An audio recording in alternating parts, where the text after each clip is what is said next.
Greetings, beloved Princeton United Methodist Church community. It's Pastor Jenny here, and I am reading today from Ephesians chapter 3, verse 16. I pray that, according to the riches of his glory, he may grant that you may be strengthened in your inner being with power through his Spirit. This is the word of life. Thanks be to God. As we talk about blessings this month, as we talk about being blessed to be a blessing, part of what I hope that we can do is to look closer at blessing, at dive a little deeper below the surface, to think about blessing, to talk about blessing, to engage with blessing with more intentionality. In some ways, in our world, because we see and talk about blessing so much, and because blessing has actually kind of found its way into our culture in some pretty big ways, even though they're kind of behind the surface a lot of the time or under the surface, there's also a way that they have become kind of trite, for lack of a better word. There's a way that they're almost always tied to plenty and good and things must be going well for there to be blessing.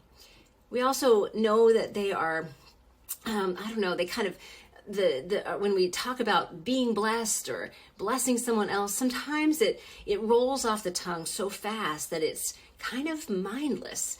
It doesn't, we don't always fully engage with it when we are talking about blessing or even offering blessing to one another. Of course, this doesn't happen all the time. I'm just talking about a tendency that I have observed in our world.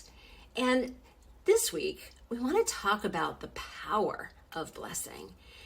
This passage, this one verse that I just read, talks about that power that is there. I wonder if when we are observing blessing or seeing blessing or hearing blessing, receiving, giving blessing, we might be mindful of the power that's behind it, the power that is inherent in it. It's a way that it helps us to kind of be present for our blessings and also connect deeply with the God from whom all of these blessings flow. Blessings convey power. They are powerful, especially when we are able to fully receive them, fully engage with them. This power, there's something in blessing in which power from God is conveyed, is sent, is communicated, is mediated by blessing.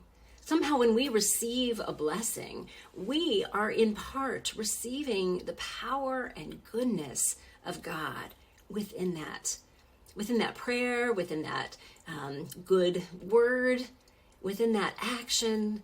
Somehow the power of God is in there. And so I leave you just kind of with this image that blessing contains power.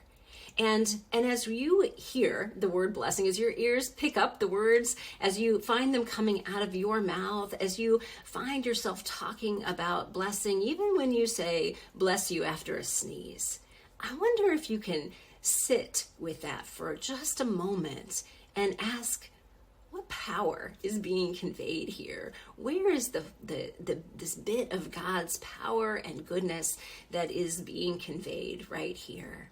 What power am I hoping to give to someone else where I have received it already?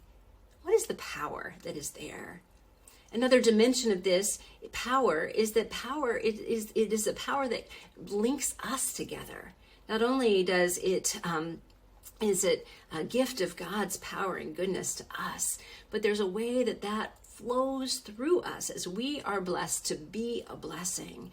And I wonder if you can also feel the power of connection that happens as we are intentional, mindful with our blessings.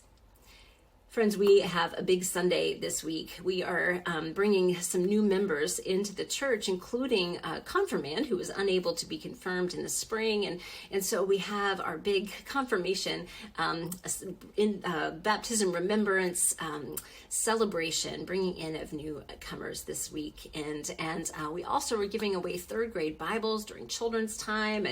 And so you are invited to come to worship, whether it's virtual or in person, with a remembrance of Bibles that you have received through the church, the gifts of the church, through mentors, through others, but also to come ready to respond again to this grace that God is giving to us. Responding again as we renew, remember, say once again our baptismal vows as we say them along with those who are coming into our fellowship formally this week. The following Sunday, on the 19th, it is Laity Sunday, and we will be having some of our lay people featured in the service. I'm going to be interviewing or talking with 3 of our lay people as our message for that week. This is also our Bags of Blessings Sunday, formerly known as Brown Bag Sunday, but since we were using reusable bags, we needed to find a new name. And so we invite you to come with bags of blessings, fat bags of non-perishable food items that will all go to Arm in Arm community food bank that our church helped start a number of years ago, along with other churches in the community. So these are beautiful, wonderful, exciting things to come. Following that week, we have Christ the King, or Reign of Christ Sunday, and then it's Advent. It's hard to believe, but it's almost here, and we celebrate Thanksgiving in the midst of it all too. There is a community Thanksgiving service that the Princeton Clergy Association puts on, leads. It'll be held on Thanksgiving Day at the Princeton University Chapel, and you can find information here about that as well. Friends, it is always a joy to be on this journey with you. Remember that you were created for joy, that you are enough because God is enough. We are blessed to be blessings. I will see you soon. Take care.